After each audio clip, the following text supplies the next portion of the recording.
Quantas vezes tu comprou coisas aderindo a um comportamento do grupo? Não fica evidente que o nosso comportamento é manipulado por esse tipo de situação, mas ele é. E o que eu acho interessante desse aprendizado é que ele não serve só para você aprender a lidar melhor com as suas finanças, mas em vários quesitos da sua vida ele também é super interessante. Dentro de uma empresa, não é difícil ter um grupo com 3 pessoas e um líder. Por isso que eu julgo que é tão significativo os líderes eles estarem atentos a isso, porque daqui a pouco ele tem um objetivo, só que ele não tá conseguindo fazer com que o seu time adere a esse objetivo dele, e aí no final das contas ele que tá sendo levado pela manada do time. De nada adianta, ou o grupo tá agindo assim, então eu vou no mesmo fluxo, só que nós não percebemos que nós estamos sendo levados por este fluxo. O simples fato de dizer que a maior parte das pessoas está optando por um determinado plano já faz com que você também queira optar por aquele mesmo plano, porque teu cérebro entende que aquilo ali é congruente. O teu cérebro entende que, nossa, se todos estão fazendo, como que eu vou ser a do contra? Esse comportamento que está sendo levado, efeito manada, é um comportamento que constrói a vida que eu desejo ter? Então, o exercício que eu te convido a fazer, a partir de todos os conhecimentos que nós discutimos aqui hoje,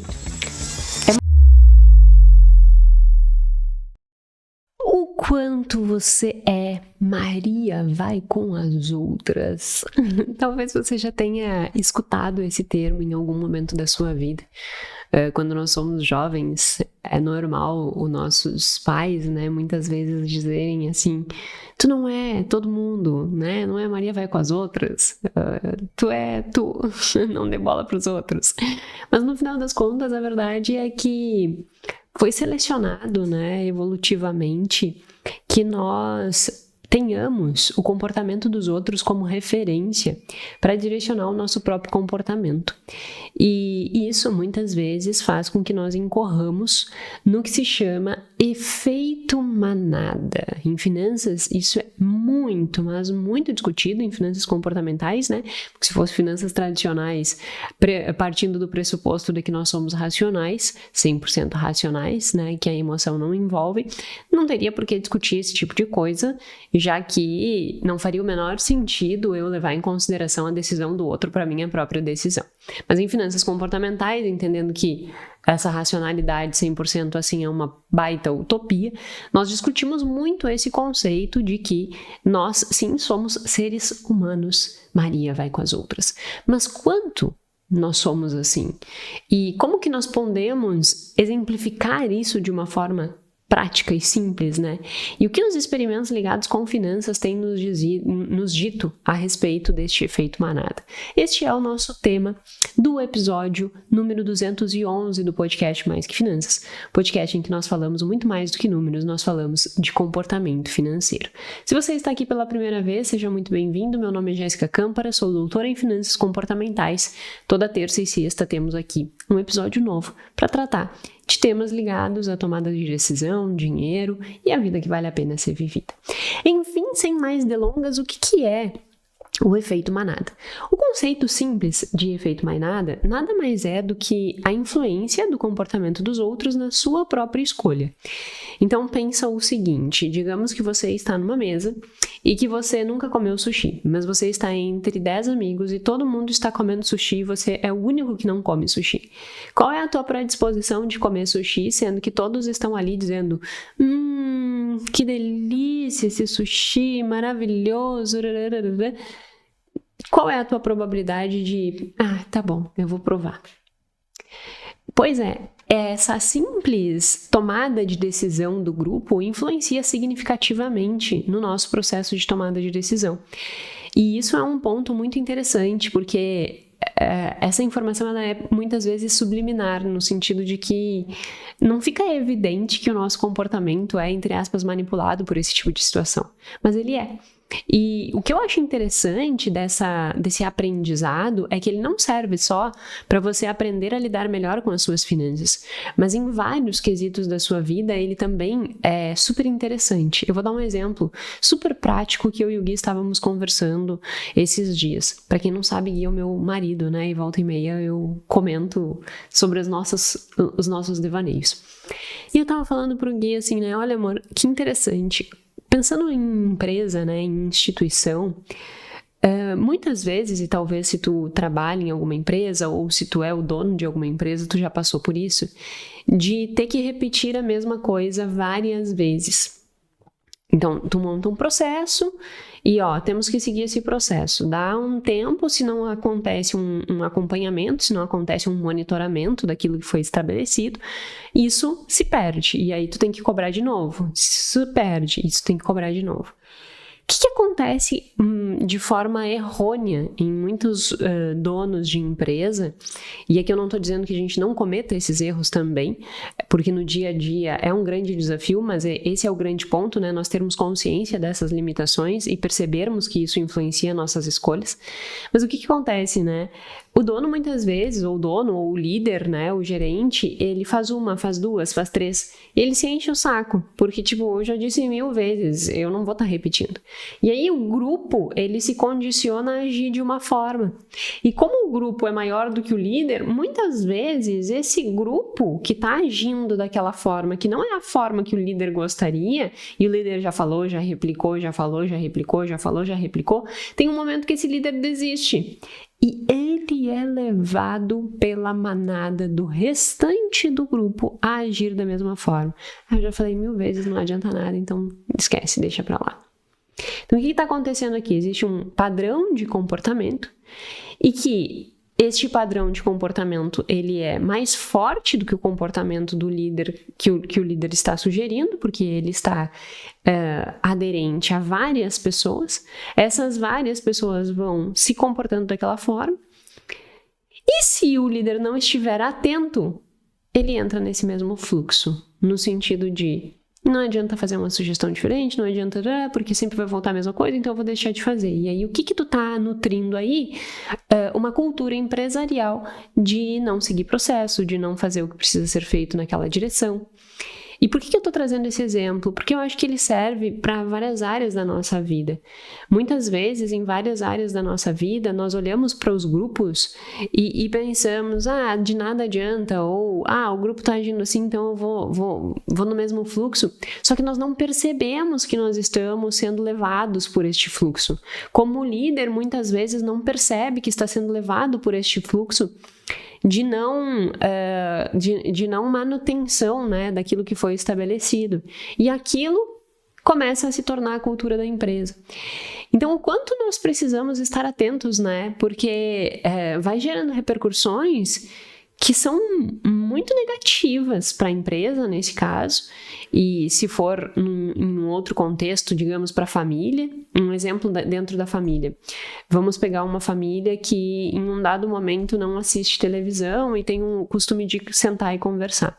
Mas aí um começa a olhar televisão, o outro começa a olhar televisão, digamos que seja uma família de 5 pessoas, o que é raro hoje em dia, né? O pai, a mãe e 3 filhos, que é bem difícil hoje em dia nós termos 3 filhos em uma família, mas vamos cogitar que existe isso. E aí um começa a olhar a TV, o outro começa a olhar a televisão, o outro começa a olhar a televisão, aí só tem um que tá lá e diz, gente, vamos conversar, desligar a televisão.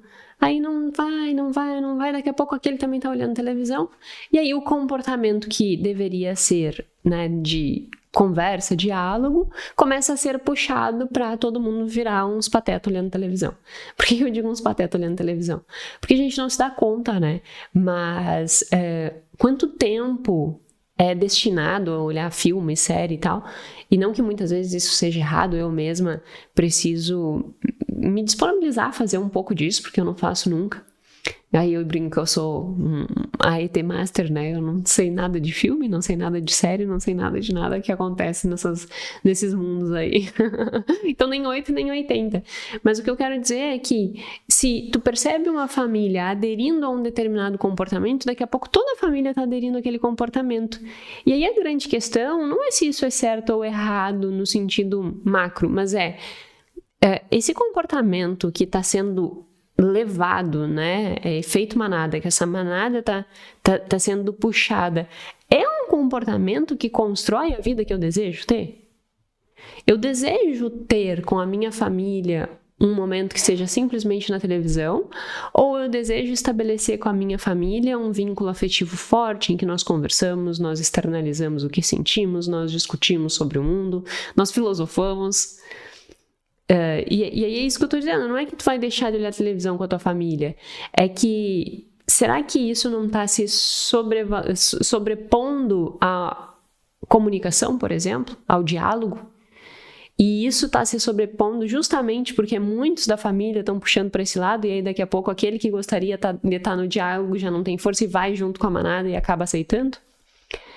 Então, é isso que eu acho muito interessante de nós entendermos esses vieses cognitivos, né? Porque eles nos permitem não olhar só para o comportamento financeiro, mas entender que isso se repercute em várias áreas da nossa vida, seja dentro da família olhando televisão, seja dentro de uma empresa. Essa influência dos outros sobre as nossas escolhas e principalmente quando esses outros eles começam a ganhar mais força em termos de quantidade. O que nós temos hoje de evidência é que a partir de 3 pessoas gerando essa influência e que seja uma influência consistente, depois eu vou explicar o que se trata isso, trazendo experimentos e tal, esse efeito manada ele é potencializado. Por isso que eu dei o exemplo de uma família de 5 pessoas, porque se existem 3 pessoas na frente da televisão, isso já vai fazendo com que esse efeito de o quarto, quinto também ir para esse fluxo é ainda maior. Por isso que também quando nós falamos de introduzir culturas dentro de empresas, quando nós temos ali mais de 3 pessoas aderindo a uma determinada cultura, que não seria a cultura muitas vezes que o líder gostaria, mas se esse líder se deixar permitir ser levado, ele será levado por esta manada também, porque essa força do social, essa força do grupo é maior do que a força do indivíduo. E estar atento a isso nos permite mudar a rota. Estar atento a isso nos dá consciência para que a gente não caia. Embora depois nós vamos ver, principalmente na área de finanças, que nem sempre ter consciência do problema é suficiente para que nós deixemos de incorrer no efeito manada. Eu vou falar um pouquinho mais sobre isso. Mas para nós nos aprofundarmos nesse conceito do efeito manada e ver isso de uma forma muito explícita, quando se fala dessa junção de pessoas e força, né, que vai levando os outros a irem na mesma direção, eu quero mostrar um vídeo, compartilhar aqui um vídeo com vocês. É um vídeo de um canal de YouTube que ele não é brasileiro, né? Então eu vou tentar ir falando o que está acontecendo ali no vídeo. A gente deixa o vídeo mudo e deixa só a imagem e eu vou narrando a imagem. E o que acontece? Nesse experimento, é um experimento de conformidade. Esse experimento ele foi constituído há muitos e muitos anos, um pesquisador que foca nesse entendimento de padrões sociais, e ele queria explicitar justamente como que a tomada de decisão de algumas pessoas pode influenciar a tomada de decisão de outras pessoas. E aí eu vou colocar para que nós possamos entender essa dinâmica. Minuto 2:46 do vídeo. Na verdade, eu acho que dá para colocar aqui na tradução e aí nós conseguimos reproduzir inteiro. Esse vídeo tem tradução instantânea do YouTube. Então, vamos colocar na tradução instantânea e aí vamos assistir juntos e entender do que se trata. Para ver o quão adaptáveis realmente somos, vamos dar uma olhada no experimento de conformidade de Asch desenvolvido nos anos 50 por Solomon Asch. A premissa é simples. Os participantes olham para uma série de linhas e determinam qual das 3 linhas à direita corresponde à linha à esquerda. O problema é que 4 dos 5 participantes aqui foram instruídos a dar a resposta errada. Todos, exceto Astrid. Isso é estranho. As coisas começam sem intercorrências, enquanto todos dão suas respostas.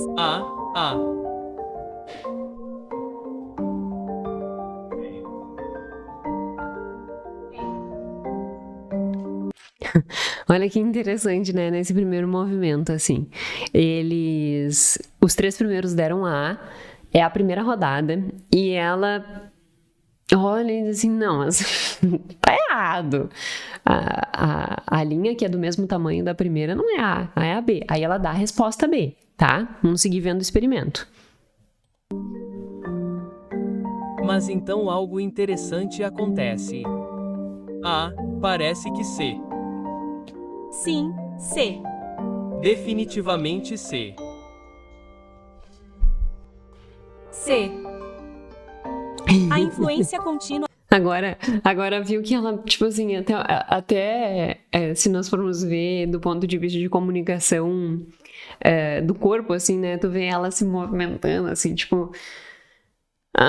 sim, mas contrariada de que aquela ali era a resposta correta, né?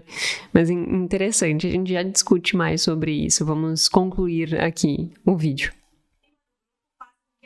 Comece a duvidar dos próprios olhos. Tipo, eu conheço o experimento e ainda duvidava de mim mesma. Todo mundo tinha tanta certeza de que eu não conhecia mais. Vemos o mesmo comportamento no mundo real o tempo todo. Veja como investimos nosso dinheiro, compramos nossas casas e até fazemos compras. Quando vemos a multidão agir de determinada maneira, nosso instinto de rebanho é seguir. Somos naturalmente sensíveis ao que as outras pessoas estão fazendo, porque isso fornece informações que podem ser úteis para nós, que não precisamos aprender sozinhos. Isso apenas reflete o fato de que a maioria de nós está realmente muito conectada uma com a outra. E estamos conectadas porque temos essa rede social cerebral que está lá para nos conectar uns aos outros. Então, temos esse instinto e ele nem sempre é útil. Então, como podemos superá-lo? A maneira como nós... Enfim, né? Eu só queria mostrar o experimento e esse entendimento. Aquele professor que estava falando ali é um professor que tem inúmeras publicações e ele faz estudos com macacos para entender como que os macacos, eles também acabam aprendendo e entrando no efeito manada, no sentido de aderir a esse estímulo social e acabar se comportando a partir da influência dos outros, e isso já vem historicamente, evolutivamente, né? Conosco, assim, nós somos seres sociais, só que é o que diz no vídeo, muitas vezes essa construção, né, de seres sociais nem sempre nos ajuda. E aí, voltando ao experimento, esse experimento, então, se chama experimento da conformidade, em que teria que ler aquelas duas as linhazinhas, e eu teria que dizer quais são as linhas que eram iguais à primeira, e ela, né, uma das participantes, ela era efetivamente a participante que estava vivendo o experimento. Os outros eram todos dublês, que já estavam em conversa com os pesquisadores e eles todos já estavam cientes de que eles tinham que dar uma determinada resposta para ver o quanto ela seguiria aquela mesma resposta do grupo. E aí eles fizeram esses testes inúmeras e inúmeras vezes e chegaram a algumas constatações interessantes. Dentre as constatações interessantes que eles chegaram é que quando tinha ali três pessoas, né, 3, 4 pessoas, era quando existia maior força de influência social.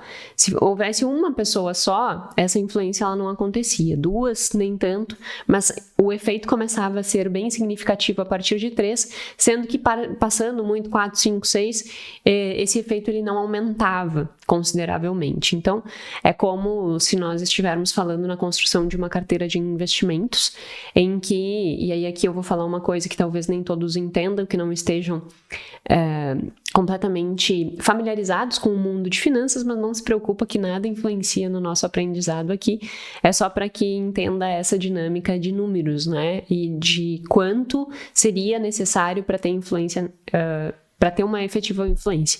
Então, quando a gente fala de carteira de investimentos e escolha de ações, os estudos sugerem que nós devemos ter em torno de 14 ações dentro da nossa carteira para que nós possamos mitigar risco, que é a relação entre risco e retorno. Que mais do que 14 ações, adicionar, né, novas ações, 15, 16, 17 ações de empresas diferentes, obviamente, que isso não faria mais diferença nessa relação risco-retorno. E é exatamente isso que eles mostram com o número 3 em termos de influências sociais no processo de tomada de decisão, que mais de 3 pessoas, 4, 5, 6, 7, 8, não tem um aumento muito expressivo do impacto dessa influência, que 3 já é um número bem significativo. O que é bem interessante, porque se tu pensares, tu convive sempre com 3, 4 pessoas. E se esse é o número necessário de pessoas para que te exerça influência, não é muito, né? Assim, dentro de uma empresa, não é difícil ter um grupo com 3 pessoas e um líder. Por isso que eu julgo que é tão significativo os líderes, eles estarem atentos a isso. porque daqui a pouco ele tem um objetivo, só que ele não está conseguindo fazer com que o seu time adere a esse objetivo dele. E aí, no final das contas, é ele que está sendo levado pela manada do time e não ele conduzindo o time.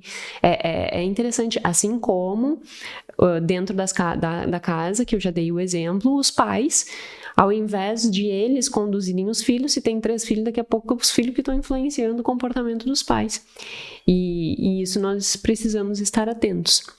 Então, eu achei esse experimento muito interessante de compartilhar, que eu julgo que ele expressa de uma forma muito didática esse efeito, em que as respostas, elas evidentemente estavam sendo erradas, mas o simples fato de que estavam acontecendo aquilo ali, ela já acabava sendo levada pelo grupo. Tem outros vídeos muito interessantes que representam e reproduzem exatamente esse mesmo tipo de efeito.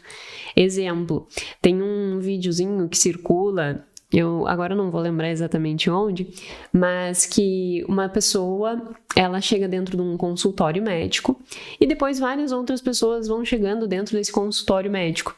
E ela tá lá, sentada no consultório médico, olhando uma revista, e quando vai chegando mais pessoas, começa a tocar uma sirene e um apito, assim, não é uma sirene, um apito. E cada vez que toca aquele apito, as pessoas levantam. Aí, para de tocar, as pessoas sentam. Só que ninguém diz o porquê que tá levantando ou sentando. Simplesmente as pessoas levantam e sentam no que toca o apito. E aí ela começa a olhar aquilo e dali a pouco ela tá também levantando e sentando na hora que dá o apito. Em um dado momento, todos os participantes que estavam, né, concunho não, que me fugiu a palavra, como é? Que estavam concomunados, que estavam ali já, né, combinados com o time de experimentadores, eles vão saindo da sala. E vai entrando gente nova, que estava simplesmente chegando para uma consulta mesmo. E aí ela começa a gerar influência nessas outras pessoas. Não tem mais ninguém que tinha combinado com os pesquisadores de ficar levantando diante da sineta. Eles todos vão embora, mas quando ela fica sozinha e a sineta toca, o que acontece? A sineta toca e ela levanta, a sineta toca e ela levanta.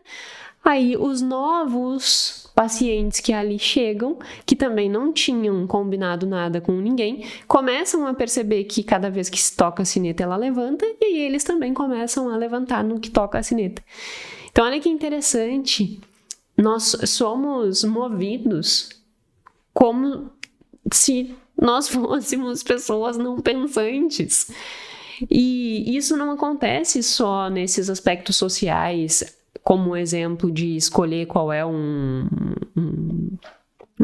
uma compridinho ali, né, o tamanho do negócio maior, ou numa sala de experimento, mas acontece com consumo, com compras, com investimentos, com poupança. E aí agora é exatamente esse tipo de coisa que nós vamos entender. Nós vamos primeiro entender como que funciona esse efeito manada no nosso cérebro e depois como que isso é aplicado nas finanças e como que nós acabamos nos influenciando nos nossos comportamentos, seja de consumo, de poupança ou de investimento.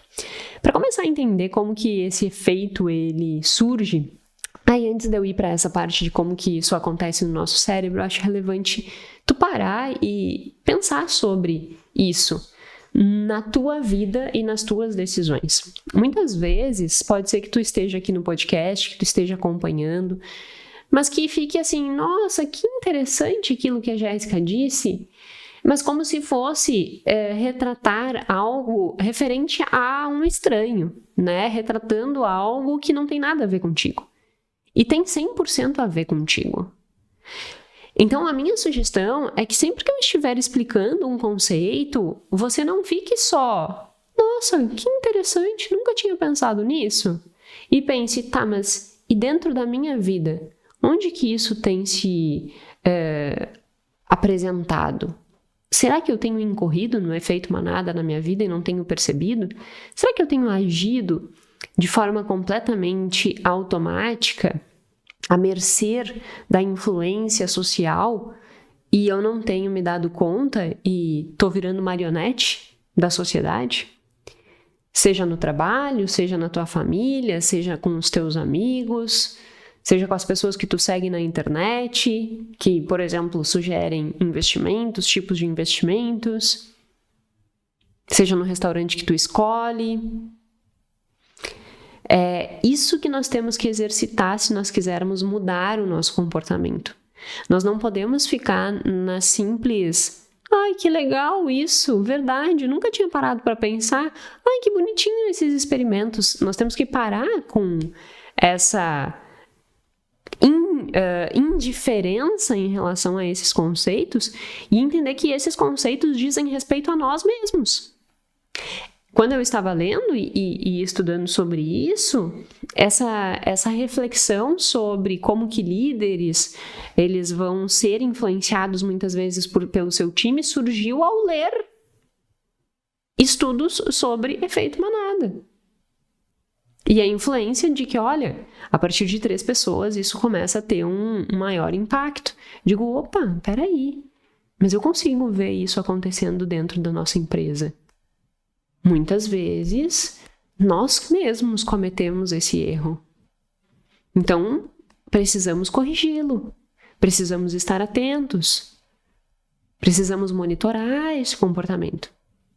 Então, o que eu te incentivo fortemente é que tu não escute o podcast como um simples ouvinte que está absorvendo um conteúdo.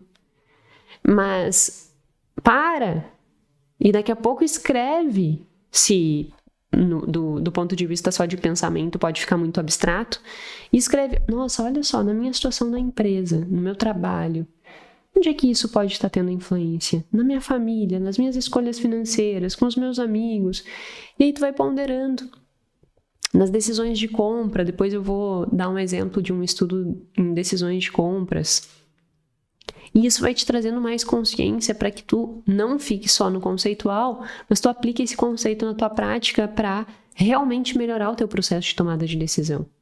Sonho sem ação é apenas abstração, eu falo essa frase com muita frequência. Não adianta ter aprendizado e não colocar esse aprendizado em prática. Vai ser só obesidade cerebral. Então, para e identifica na tua vida onde que tu consegue perceber que tu também está sofrendo a partir do efeito manada. Feito esse parêntese, vamos ao estudo que fala sobre como que o nosso cérebro funciona diante dessas condições. Para analisar isso, o estudo que eu trouxe é um estudo bem interessante que ele avalia consumo e consumo de livros. Então ele pega determinados estudantes e também vai monitorando o que está acontecendo no cérebro desses estudantes enquanto eles estão fazendo escolhas de consumo de livro. Então tem 45 opções de livros para serem adquiridos. Todos esses alunos eles são colegas, portanto todos eles têm a necessidade de adquirir aqueles livros dentro daqueles assuntos. Então, para que a gente consiga ter homogeneidade do interesse, o que significa? Porque se eu pegar pessoas completamente aleatórias, tipo, pega eu e pega uma pessoa que estuda física, provavelmente nossos interesses eles sejam um pouco diferentes. E aí isso vai gerar um viés ali na hora de avaliar as escolhas dos livros. Então, no estudo precisa ter essa homogeneidade dos perfis. E aí, feito essa escolha desse grupo de pessoas, que eram colegas da faculdade, todos com os mesmos interesses, eram apresentados para eles 45 opções de livros. Quando esses livros eram apresentados, existia algumas características dentro desses livros, subdivididas entre 3 tópicos. O primeiro tópico eram as palavras-chave daqueles livros, para identificar sobre o ponto do conteúdo que era específico referente àquele livro. Então, tinham as palavras-chave referente a cada livro. Depois, tinham as avaliações positivas e avaliações negativas. E aí tinha o número de avaliações positivas e o número de avaliações negativas. A partir dessa estrutura que cada um desses livros possuía, esses livros eles eram categorizados em 3 condições. Há condições que existia uma consistência absoluta, ou seja, ou existia 100% de avaliação positiva, ou 0 avaliação positiva. Existia 100% de avaliação negativa ou 0 de avaliação negativa. Então, ele era absoluta. ou amava ou odiava aquele livro. E, obviamente, essas avaliações elas foram manipuladas em cima desses 45 livros. Eles foram construídos de modo que existisse um grupo de livros que era 100% avaliado positivo, um grupo de livros 100% negativo e um grupo de livros que ficava no meio do caminho e um que era, assim, inconsistente. Então, o que acontecia? Tinha consistência absoluta, 100% ou 0, tinha consistência relativa que ficava entre os 25 e 75, então não era nem 8 nem 80, sabe? Assim, ficava no meio termo de avaliação positiva e negativa. Então tinha esses, e tinha aqueles que eram completamente inconsistentes. Como assim? Eu não sabia se a avaliação era mais positiva ou mais negativa, porque elas ficavam no 50%, 50% positiva, 50% negativa. Então eu tinha esses 3 grupos, o absoluto, 100%, o relativo, de 25 a 75, então ficava naquele meio termo, sabia-se que tinha uma maior preferência positiva, então tinha 75% positiva e 25% negativo. Então tinha ali uma consistência relativa porque não estava no 100%. E aqueles que eram inconsistentes, que eu não podia dizer nem se era bom nem se era ruim, porque tinha 50% de avaliação boa e 50% de avaliação ruim. Feita essa subdivisão, o que os estudantes precisavam fazer? Precisavam escolher os livros que eles iriam querer comprar ou não. E essas informações de consistência absoluta, relativa ou inconsistência era considerada a influência da manada. Então, quanto maior o número de evidências consistentes mostrando que 100% das avaliações em determinado livro eram positivas, isso geraria um efeito manada, porque eu teria ali um grupo de avaliações muito significativos, com muitos números de avaliações, indicando que aquilo ali era um bom livro. Ou ao contrário, um grupo muito grande de avaliações dizendo que aquilo ali não servia para nada. Ou, por outro lado, a inconsistência, né? Meio a meio. A partir disso, então, os estudantes eles começavam a fazer as escolhas dos livros e eles queriam medir como que essas avaliações, que seriam a influência do grupo, já que eram várias avaliações ali, como se fossem várias pessoas avaliando, se quanto essas avaliações influenciariam essa escolha ou não de adquirir aquele livro. Quais foram os resultados, tanto cerebrais quanto comportamentais, que eles conseguiram identificar? Bom, do ponto de vista comportamental, o que eles conseguiram provar é que quanto maior a consistência, maior é o efeito manada. O que é meio óbvio, né? Se tu pega um grupo e todos do grupo estão fazendo uma avaliação para o mesmo sentido ou tendo um comportamento na mesma direção, digamos, todos do teu grupo querem comprar iPhone. Todos. Tu vai olhar e dizer assim, também preciso de um iPhone. Agora, se 50% tiver iPhone e 50% tiver Android, aí tu vai ficar, tanto faz.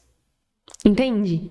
Então, quanto maior for a congruência entre as decisões desse grupo, ou seja, quanto maior for a igualdade das decisões desse grupo, mais ele te influencia.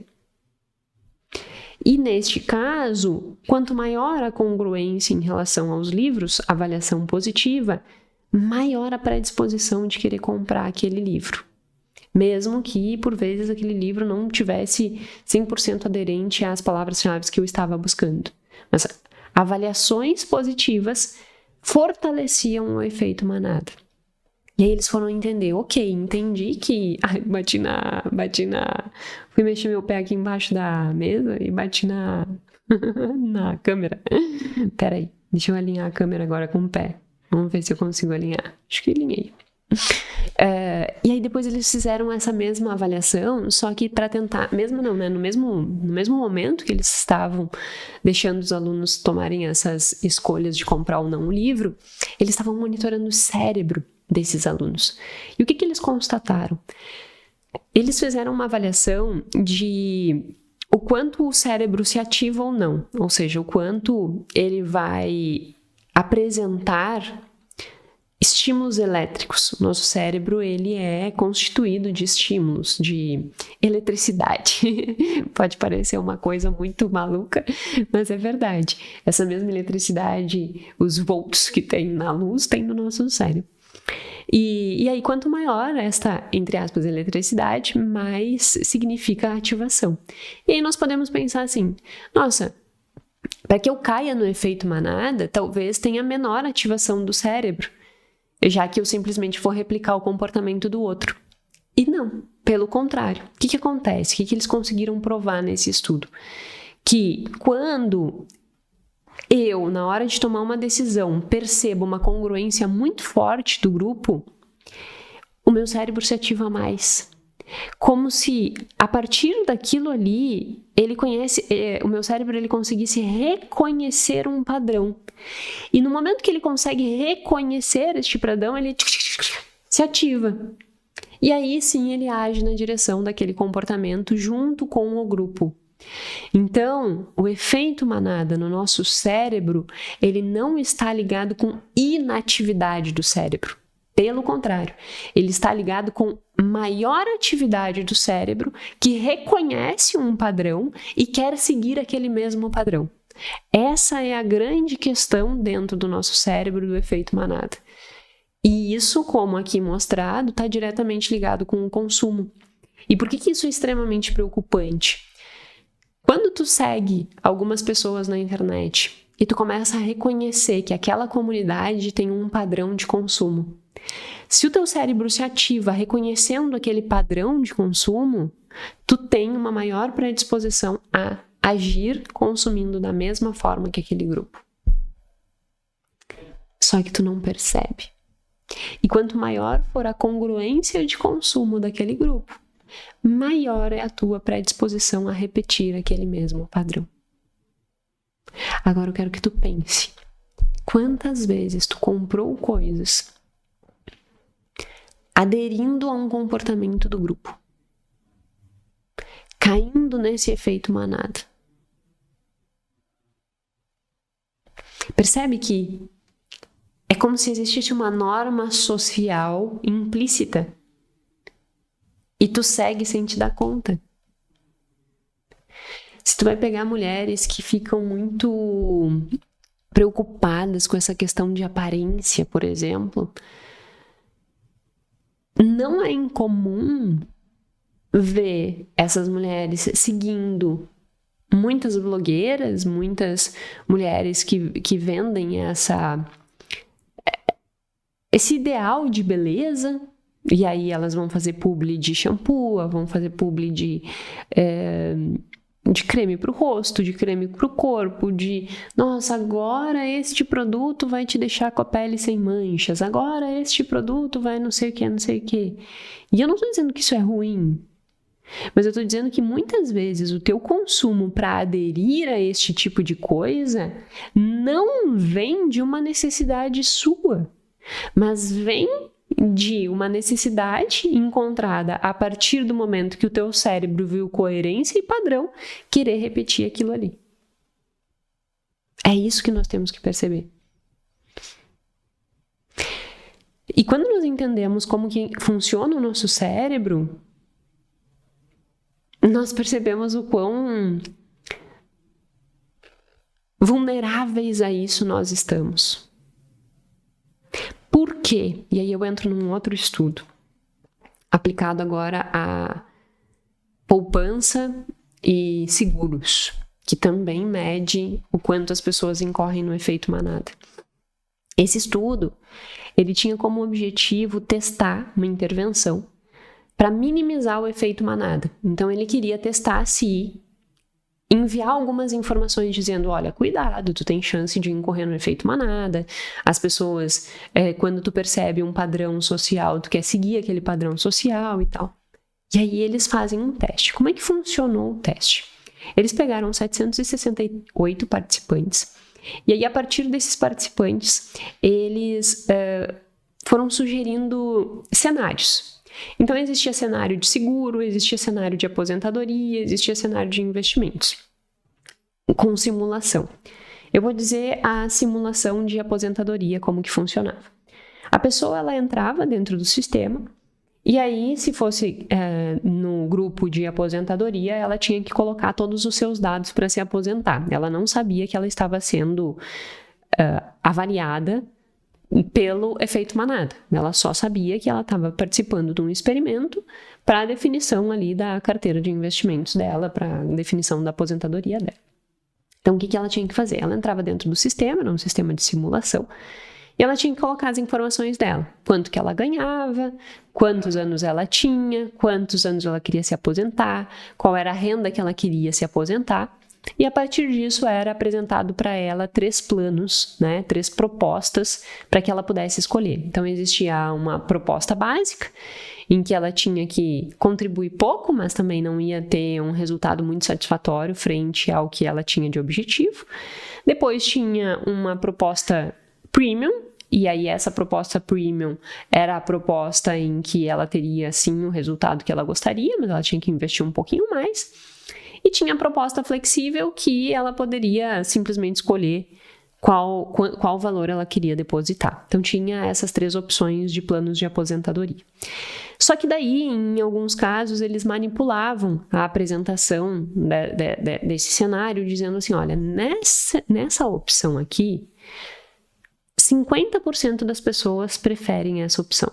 Nesta opção aqui, 200% das pessoas preferem essa opção aqui. E isso manipulava, porque sugeria que existia ali uma pressão. E eles queriam entender se, ao colocar o número de pessoas que escolhiam aquele plano, se isso iria alterar a tomada de decisão da pessoa em qual plano que ela iria escolher. Resultado: quando tinha um percentual significativo para acima de 50, aqui também foi demonstrado isso, que precisaria ter consistência. Quando essa consistência existia, mais de 50% optavam naquele plano. As chances de escolher este plano subia para 88% no grupo que estava sendo manipulado. Ou seja, o simples fato de dizer que a maior parte das pessoas está optando por um determinado plano já faz com que você também queira optar por aquele mesmo plano, porque o teu cérebro entende que aquilo ali é congruente. O teu cérebro entende que, nossa, se todos estão fazendo, como que eu vou ser a do contra? E como nós temos esse senso, de social, no sentido de que, até no vídeo mostra, de sermos seres sociais, nós temos essa tendência de aderir ao que o grupo está decidindo. E aqui, mais uma vez, eles provam que sim. Então, somos sensíveis às informações sociais. Trazendo para a prática, pensa quando tu vai comprar alguma coisa, aderir a algum serviço e que tem os planos. E aí, às vezes, tem uma tagzinha e diz assim, plano padrão, a maior parte das pessoas escolhem esse plano. O simples fato de ter isso, a maior parte das pessoas escolhem esse plano, faz com que tu tenha uma maior predisposição a escolher aquele e não os demais. E isso acontece toda hora que tu está no computador comprando alguma coisa.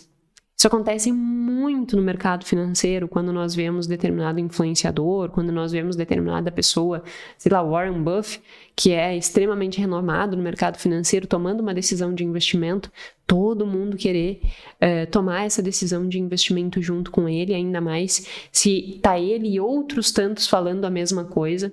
Como a gente viu, mais de 3, isso se torna ainda mais influente.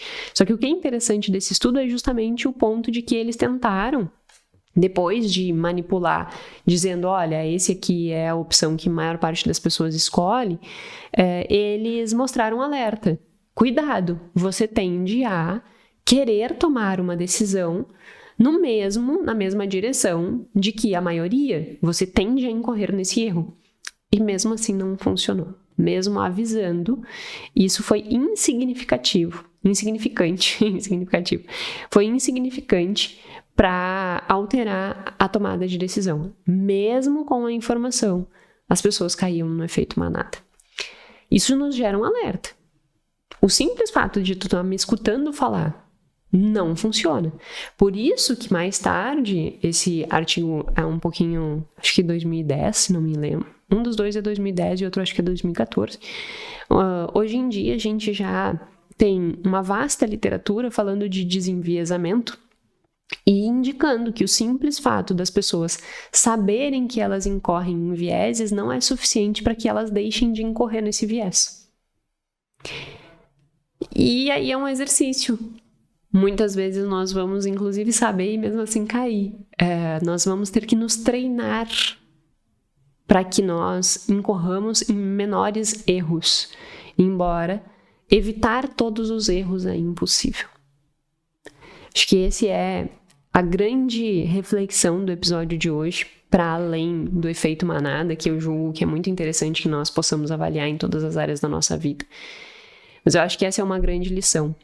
Muitas vezes nós achamos que o conhecimento ele é suficiente para mudar comportamento, e não é. Tu precisa exercitar, tu precisa treinar, tu precisa estar atento, tu precisa estar alerta, porque se não estiver, tu vai cair logo ali na frente. Então, o exercício que eu te convido a fazer, a partir de todos os conhecimentos que nós discutimos aqui hoje, é mapear.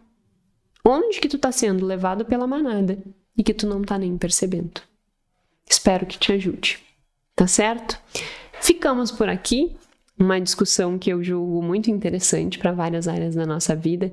Espero que tenha te gerado boas reflexões e nos encontramos na sexta-feira. Meu muito obrigada e lembrando que se você estiver numa condição de escassez, ou seja, que você estiver com essa pressão de essa sensação que está sempre faltando dinheiro, nós temos um curso sempre disponível que se chama O Fim do Ciclo da Escassez. E para aquelas pessoas que querem exercitar o seu autocontrole, temos um treinamento de autocontrole financeiro, que é o TAF, que também é um treinamento que tem 2 semanas de aula, mas mais 8 semanas de aplicação guiada online, que você consegue encontrar esses meus treinamentos no primeiro link aqui embaixo, tá certo? Muito obrigada e até a semana que vem.